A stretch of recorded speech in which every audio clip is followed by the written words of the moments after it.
નો આલેખ જગાયો છે। આ પંથકમાં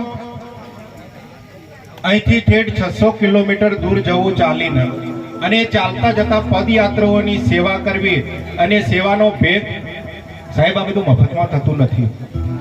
એના માટે અનેક યાતનાઓ અનેક લોકોની વાતો સાંભળી અને છતાં પણ આવા સરસ કાર્યક્રમ કરી રહ્યા છે એવા ભાઈ શ્રી નરેશભાઈ, સંતોષભાઈ, અમારા હરિભાઈ, કીર્તિભાઈના દીકરા, એમને ખૂબ ખૂબ તાળીઓથી આપણે વધાવીશું અને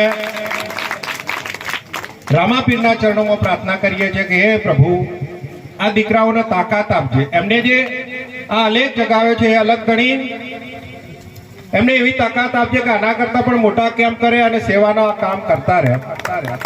અહીંયા આજના આ કાર્યક્રમમાં ઉપસ્થિત અમારા ભારતીય જનતા પાર્ટી મહિલા મોરચાના કોષાધ્યક્ષ એવા દીનાબેન શ્રીમાળી પણ અહીંયા ઉપસ્થિત છે, એમને પણ આપણે તાળીઓથી વધાવીશું। અમારા સત્સંગી સ્નેહી પુરુષ હેમરાજભાઈ ચૌધરી એ પણ ઉપસ્થિત છે, એમને પણ તાળીઓથી વધાવીએ છીએ। સાથે જ આપણા ઉત્તર ગુજરાતમાં આ બનાસનું નામ ઉજાગર કરી રહ્યા છે અને એક આગેવાન તરીકે આ ગામના દીકરા તરીકે હું સતત એમને સાંભળું છું અને સાંભળીને ખૂબ ગર્વ થાય એવા ગૌરવવંતા કલાકારો અહીંયા ઉપસ્થિત છે। ભાઈ શ્રી રાજભાઈ બારોટ છે અને એમના સાથે પ્રજાપતિજી, રમેશભાઈ પ્રજાપતિ, વિષ્ણુભાઈ વાઘેલા, આહા શું એમનો અવાજ છે। રાવણ સંહિતાનું એમને ગઈ ફેરે જે તાંડવ રજૂ કર્યું હતું આપણા રૂવાડા ઉપર, આવા ગૌરવવંતા કલાકારો છે, એમને પણ ખૂબ ખૂબ આપણે તાળીઓથી વધાવીશું। આજનો કાર્યક્રમ એ સેવાનો કાર્યક્રમ છે અને રામદેવ પીર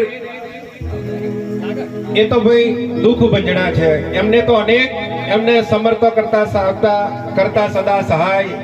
આવા રામાપીરની સેવાનું જ્યારે આપણે કાર્ય કરી રહ્યા હોય ત્યારે રામાપીરના ચરણોમાં હું પ્રાર્થના કરું છું કે અહીંયા ઉપસ્થિત તમામ લોકોનું હે ભગવાન સામર્થ્ય વધારજો, એમને સેવા કરવાનું કોઈ મોકો મળે તો એમને શક્તિ પૂરી પાડજો અને આવા સેવાના કામ આપ સદૈવ કરતા રહો એવી રામદેવ પીરના ચરણોમાં અભ્યર્થના કરી આ કાર્યક્રમને વિધિવત ખુલ્લો મૂકું છું।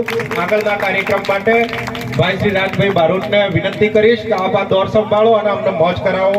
જય જય ગરવી ગુજરાત, ભારત માતા કી જય।